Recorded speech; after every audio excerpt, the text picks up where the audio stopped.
When it comes to e-commerce, there are a lot of markets that one could consider to be saturated. And in today's video, we're going to dissect a $4 million per month e-commerce brand that's actually selling in what I would consider a saturated market. But by analyzing exactly what they're doing and breaking it down at a high level, we're going to be able to learn how to actually operate in a saturated market and have a competitive advantage over the competition. So without further ado, let's get right into it. The store is called Meller, mellerbrand.com. And what they do is they sell sunglasses and overall fashion accessories. So sunglasses is the main meat of the service that they offer, but they do have things like chains, for example. And I don't know, let me actually just quickly look at that. I'm not sure if that's for sunglasses. It is. So it's actually a sunglass accessory. So an accessory within an accessory, accessoryception. And they're pretty cool, actually. This is a pretty genius idea for a complementary product. And that's the first lesson we can learn here. Complementary products are an incredible way to add longevity to your business, add extra cash flow for your business, profitability, higher average order value, increase lifetime customer value. And a lot of people neglect it. So this is why, let's say if you are starting a dropshipping store, let's say, you're starting small, building a niche store is a great idea because you can actually continuously add new products to your catalog, and product variety is a competitive advantage. So as you see here, let's actually look at the best sellers for men specifically. Just to start, we want to look at the best sellers because these are the ones that are selling the best. It really is that simple. So let's take a look at what their landing pages look like. Now, again, I just want to reiterate, this niche is not an easy niche to sell in because ultimately there are so many brands out there in this category. So it would be very hard to start from scratch. However, these guys have, it started a while ago. But they've been able to continuously build on top of their brand. Personally, I've never heard of this brand until a few days ago. I was browsing Akemi Lab, the accelerator, and our research team posted it and their data. And I was like, whoa, this is crazy. I've actually never seen them, yet they're doing 4 mil a month. So very impressive stuff. Now, their landing page is extremely simple, which I love to see. And they do use Trustpilot a lot, which people trust a lot. It's called Trustpilot for a reason.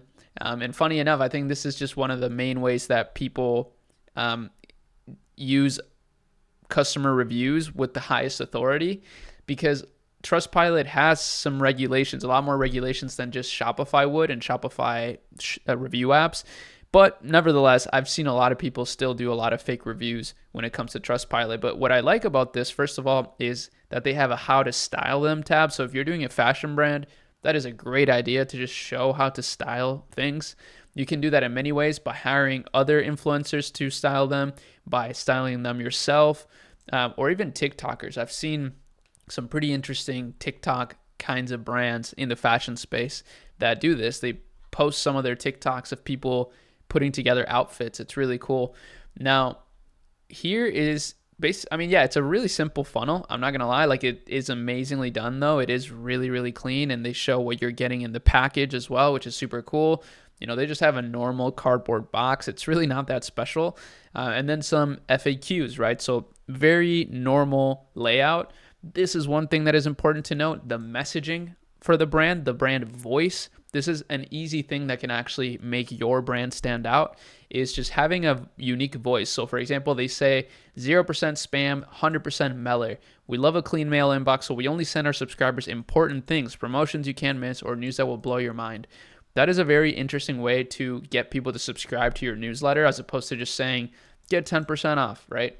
They're just appealing to people by speaking to them like people, Now, they're running a really good offer here, 2 for 1 on glasses with this code. So even brands at this highest level, right, even though they're not running sales specifically, they're running offers, and that's how they're able to continuously keep momentum growing and just kind of have these events going on their store. And that's how you should treat offers, right? And that's what's really cool about e-com, is you can change your offer as many times as you want, especially if you're running paid ads and you're seeing new customers or new traffic flowing through the site every day. You can test out offers like crazy if you want to, until you find the one that hits the best, which is something, of course, you can't do at a physical location. Now, I do want to dive into their meta ads because this is one of the most important things since this is how they get the majority of their traffic. And there's a lot of really interesting things that we can see here that you can apply to your brand, or even if you're just starting your brand, which I do like to address because a lot of you that watch are brand owners, but some of you are just getting your ideas started. And I think a fashion brand is a good idea for just a general, let's say, branded dropshipping store if you wanted to start that way. To start acquiring some customers, there's a lot of really unique products out there that you can start selling. And like I said, product variety is a competitive advantage. So you can use that at the beginning and then start building up from there. But as you see, they're running 910 different ads. So this is really crazy. That's so many ads that they have active right now. And it's no surprise to me then that they're doing, 4 million a month. It's likely that they're spending a lot of money on ads. I'm talking multiple millions, probably 2 million a month to generate 4 million or maybe even more, because what a lot of people don't know that is that at the highest level of e-commerce, brands are spending a lot of money on advertising, especially on Meta, because they are basing their metrics that they need to hit, their KPIs, off of their customer lifetime value. How do I know this? Because my company, Akemi Lab, this is what we do, right? We work with a lot of these big brands, and I know that this is exactly what they like to achieve. Their KPIs generally are based on customer lifetime value. Not always, but generally. So if you, for example, have a $150 customer lifetime value, even if your product is $60, you can spend $80 to acquire a customer because you know that that customer will spend $150 in the next 6 months, for example. Now, of course, you don't have that kind of data if you're just starting. So if you're just starting your brand, don't do that, right? Like, definitely try to be as profitable as possible on your first orders when you're running meta ads. But if you do know your customer lifetime value, then don't be afraid to spend money on ads because you know that you're acquiring customers at a profit in the long run. So of course, don't get too crazy with going in debt, but that's just something to mention. This is how the highest level players work when it comes to meta ads. But let's analyze some of their ads. So they're running a lot of image ads, funny enough, with like very little variations. So for example, this one is just, very close up. This one is a little bit further away. This one, she's doing like a pucker, like puckering her lips. This one is a different image, but they're all slightly different. So they're getting very, very nuanced when it comes to their testing. And they're actually running this as a partnership ad, funny enough. So these tend to convert really well as opposed to just normal brand ads, especially for people that don't know the brand, because people trust people more than they trust a brand that they've never heard of. So that's a really simple way that you can actually start testing ads. If you're, let's say you are a brand and you're running ads on Profitably right now, this is a really easy lever to pull. It's just to use one of your influencers or UGC creator to partner, use their page as a partnership ad and see what difference that makes on your profitability. That's a really good one actually to test. This is even something that I do. So for example, one of our clients is Calodata, which is one of my favorite softwares out there. It's a TikTok shop analytics software. And they're one of our clients at Akemi. We run their ads.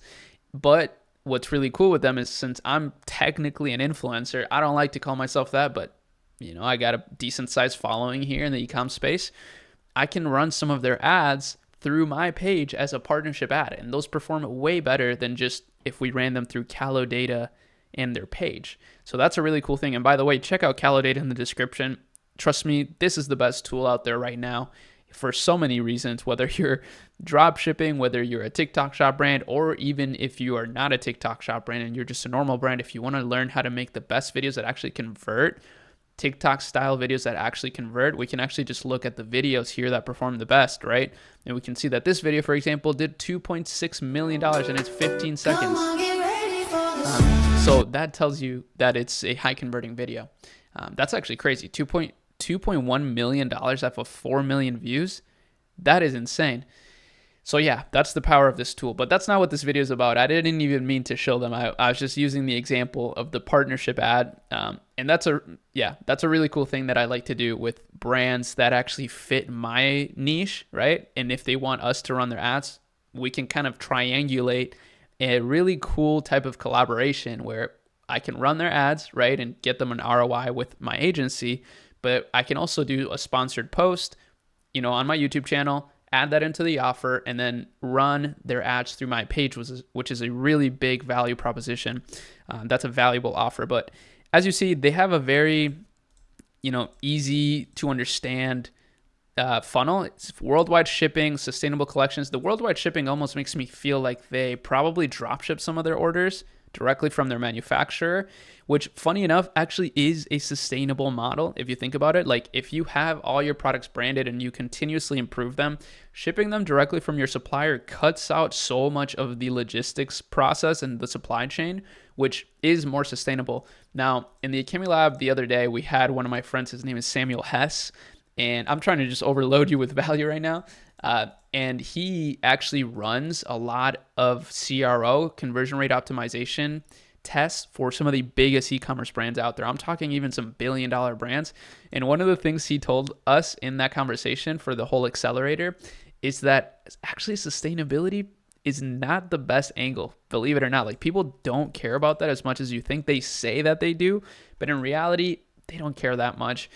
So that's something interesting. I would say, if anybody from Meller is watching, of course sustainability is important, but maybe also test putting forward other angles, that are a little bit different, because it seems like they're going a little too heavy on that.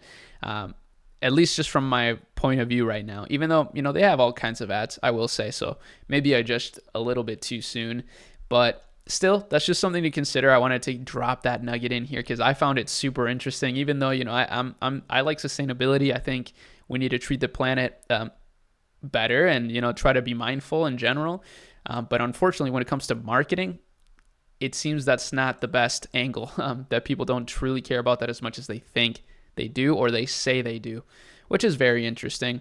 But yeah, they have a lot of creative diversity. They're running some, all kinds of videos, it seems, which is really cool. It's really smart. They're overloading their customer feeds with ads, and it's smart. I mean, this is what we do as well at Akemi. That's what people reach out to us the most for, is running meta ads, because it's the most powerful engine for discoverability, for product discoverability, which is really the main difference between Shopify e-commerce and Amazon, right?